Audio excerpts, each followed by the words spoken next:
satu kitab suci yang gambarnya ini nih, warnanya kayak begini nih ya. Pasti para Iwan Villa, para mualim, para subscriber tercinta saya pasti udah tahu ya.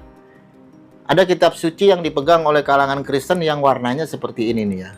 Dan warna seperti ini tidak asing lagi ya.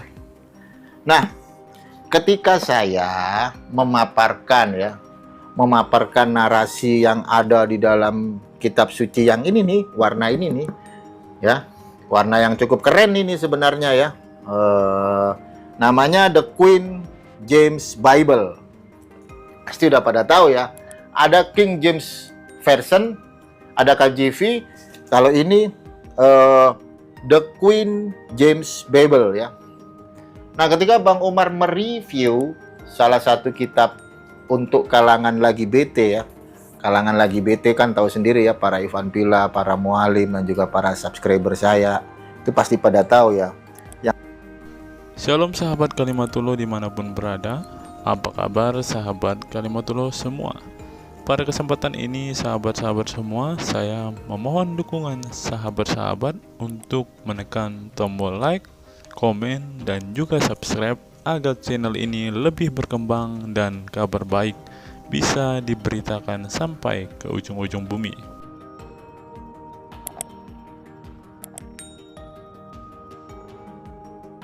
Pada kesempatan kali ini teman-teman, seperti cuplikan di awal video ini tadi, di mana Bang Umar ngoceh dan mengatakan bahwa orang Kristen itu punya kitab khusus LGBT teman-teman. Dan pada kesempatan ini kita akan menutup mulut Bang Umar dengan fakta-fakta, dengan data-data, dengan berita-berita, bahkan dengan informasi-informasi yang akan menutup mulutnya. Mari kita simak beberapa informasi berikut ini. Kita tahu bersama teman-teman, Bang Umar ini belakangan ini memang lagi viral-viralnya teman-teman, dimana dia menurut teman-teman saya yang mengupload banyak video mengatakan bahwa Bang Umar ini katanya ketahuan tidak bisa membaca tulisan Ibrani, begitu teman-teman. Karena belakangan ini saya jarang membuat video dan jarang membuka YouTube, dan saya juga jarang melihat debat-debat antara umat Islam dan umat Kristen teman-teman. Dan saat ini ya saya mulai kembali mengudara. Dan pada kesempatan ini saya melihat Bang Umar ini sepertinya memang sudah kehabisan amunisi teman-teman. Ketahuan gak bisa baca, dan teman saya juga bilang bahwa Bang Umar ada mensyahadatkan seorang ibu, dan ibu itu ternyata syahadatnya juga syahadat settingan dan lain sebagainya teman-teman. Dan hari ini Bang Umar mengatakan bahwa ada kitab milik orang Kristen, milik Oten. Katanya kitab itu adalah kitab kaum lagi BT. Maksud Bang Umar di sini kitab LGBT, gitulah kira-kira teman-teman. Ya, Bang Umar ingin mengatakan bahwa orang Kristen itu punya kitab khusus, kitab orang-orang yang LGBT, begitu teman-teman. Tapi pada kesempatan ini kita akan mengomentari Bang Umar ini dengan beberapa berita yang diambil dari berita-berita yang ada di Indonesia tentunya. Dan saya yakin Bang Umar nggak pernah baca fakta ini, nggak pernah lihat atau mendengarkan berita-berita yang akan kita ungkapkan ini teman-teman. Berita yang pertama teman-teman, kita lihat ya, ini dari BBC News, di mana di sini dikatakan di BBC News ini, pesantren Waria Al-Fatah mencari lokasi baru untuk belajar dengan tenang. Teman-teman bisa ulang baca ini, pesantren Waria teman-teman. Waria itu siapa? Wanita ke pria-priaan, pria ke wanita-wanitaan. Nah, itulah kira-kira kan teman-teman. Kalau Bang Umar tadi mengatakan bahwa Oten-Oten ini punya kitab khusus LGBT, sekarang kita perlihatkan kepada Bang Umar ada pesantren khusus Waria nih Bang Umar. Kalau Bang Umar tidak tahu, kalau Bang Umar kurang jauh mainnya, mari kita bacakan berita ini untuk Bang Umar ya. Pesantren Waria Al-Fatah mencari lokasi baru untuk belajar agama dengan tenang. Tuh, dengar Bang Umar. Pondok pesantren Al-Fatah di Kota Gede, Yogyakarta terancam tutup setelah meninggalnya Sinta Ratri, pemimpin ponpes tersebut. Rumah milik Sinta yang menjadi tempat para transpuan belajar agama. Trans perempuan berarti laki-laki yang mengoperasi kelaminnya dan menjadi perempuan, kira-kira begitulah ya. Kini diminta kembali oleh keluarganya. Imbasnya pengurus pondok pesantren harus mencari lokasi baru paling lambat September 2023 mendatang. Namun mereka masih kekurangan dana. Nih Bang Umar, mereka tidak punya lokasi, mereka juga kurang dana. Silahkan Bang Umar donasi ke pondok pesantren ini Bang Umar, agar orang-orang di sana lebih bertakwa kepada Rasulullah dan Allah ya Bang Umar. Menurut YS Al-Bukhari, sekretaris Ponpes Waria Al-Fatah, ada banyak pertimbangan untuk mencari lokasi selain dana. Dia ingin mencari lokasi di mana para transpuan bisa belajar agama dengan tenang tanpa protes pihak yang lain yang merasa terganggu. Pada tahun 2016, Ponpes Waria Al-Fatah pernah diprotes keberadaannya oleh sebuah ormas dan hal tersebut menimbulkan trauma baik bagi pengurus maupun para santri. Di sisi lain, pengurus ponpes lainnya Ruli Malai mengatakan diperlukan aspek legal agar negara bisa menjamin keberlangsungan kegiatan pesantren itu. Berarti pesantren ini masih ilegal teman-teman. Pasalnya dari segi undang-undang Ponpes Waria tidak bisa secara resmi disebut sebagai pesantren. Selain itu, para santri ini ingin agar pesantren tersebut tetap beroperasi karena mereka ingin belajar agama dan beribadah dengan nyaman. Nah, apa nih pendapat Bang Umar? Bang Umar udah ada sumbangsi belum di pondok pesantren Waria ini? Mereka butuh uang, mereka butuh bangunan baru, mereka butuh lokasi baru. Ayo Bang Umar, dukung Bang Umar. Jangan Bang Umar bahas Alkitab aja terus nih. Bantu nih saudara seimanmu, apalagi pondok pesantren Bang Umar. Bagaimana dengan ini Bang Umar? Bantulah mereka mencari lokasi baru supaya mereka bisa belajar agama dengan tenang, bahkan mereka bisa mendapat surga 72 bidadari itu Bang Umar. Tapi tunggu dulu Bang Umar. Kalau yang masuk surga itu waria nih Bang Umar, kira-kira mereka dapat bidadari apa enggak ya? Kalau yang perempuan kan enggak. Tapi kalau yang waria bagaimana Bang Umar? Jawab ya Bang Umar. Kita akan tunjukkan berita berikutnya nih teman-teman. Buka dari Warta Zone teman-teman. Heboh kekerasan seks LGBT rawan terjadi di lingkungan pesantren. Di mana nih Bang Umar? Kekerasan seks LGBT rawan terjadi di mana Bang Umar? Silahkan jawab Bang Umar. Jember Warta Zone, tindak kekerasan seksual LGBT rawan terjadi di lingkungan pondok pesantren. Terkait informasi ini terungkap dalam kegiatan media gathering dan diskusi panel tentang hak kesehatan reproduksi remaja yang digelar lembaga Tanocare dan Power to Youth Rutgers Indonesia. Ruang tamu generasi sehat Indonesia di Hotel Davan Fortuna, Kabupaten Jember, Jawa Timur.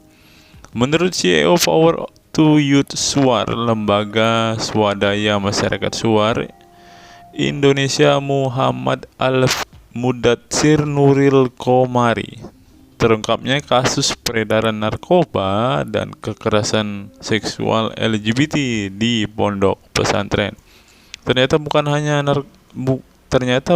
LGBT aja nih Bang Umar. Ternyata di pondok pesantren juga ada yang mengedarkan narkoba dan juga menggunakan narkoba nih Bang Umar. Bagaimana nih?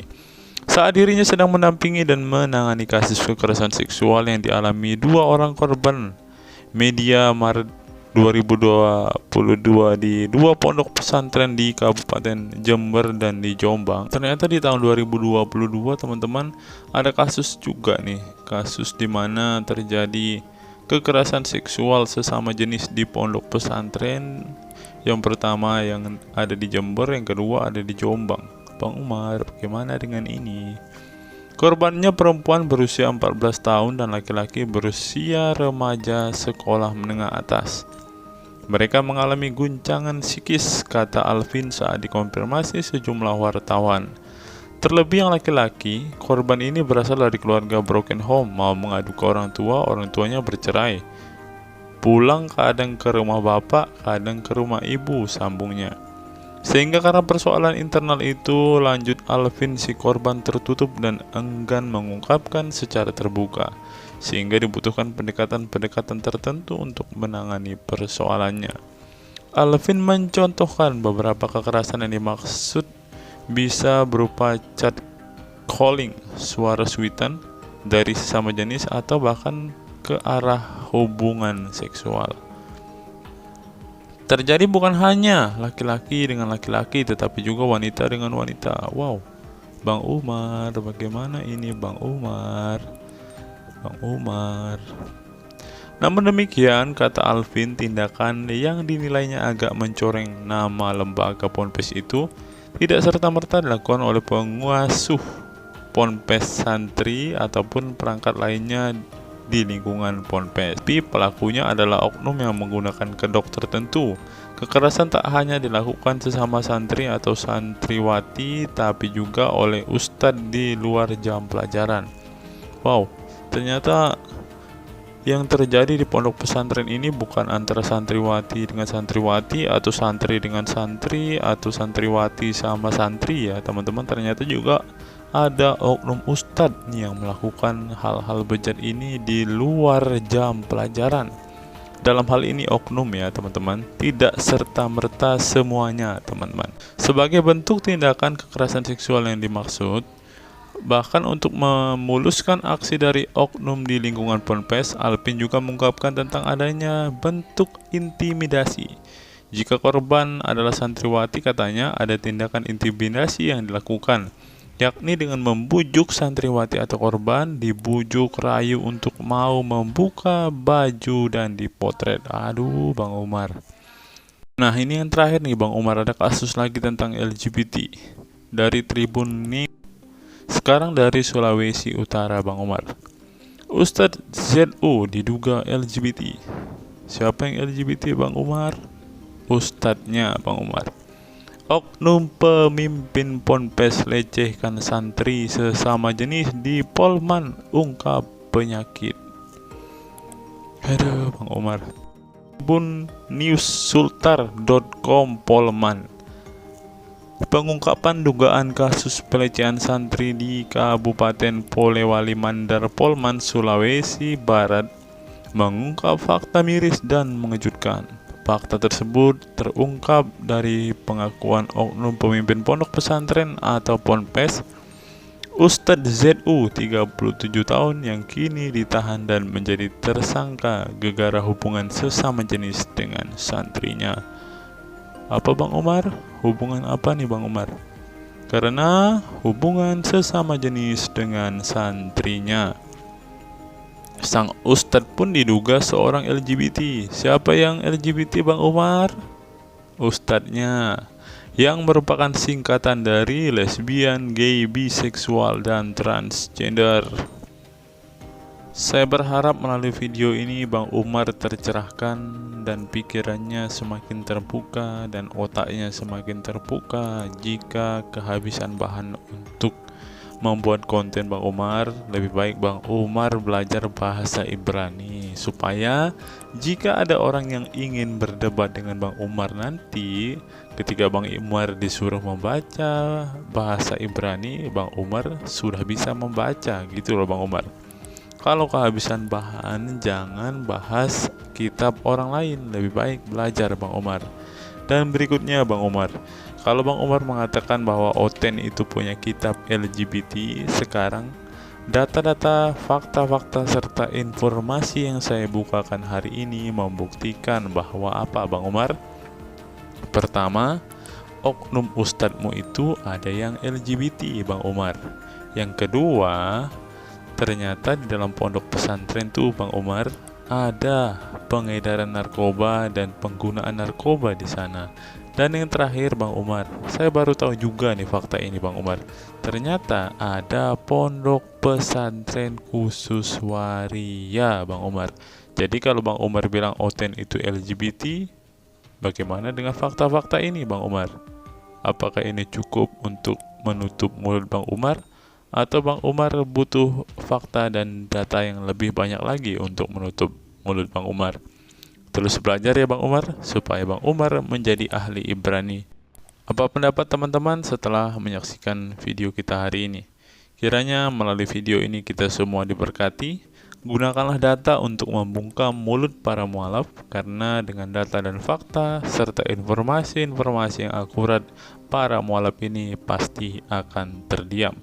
Salam waras, salam sadar, sampai bertemu di video-video kita berikutnya.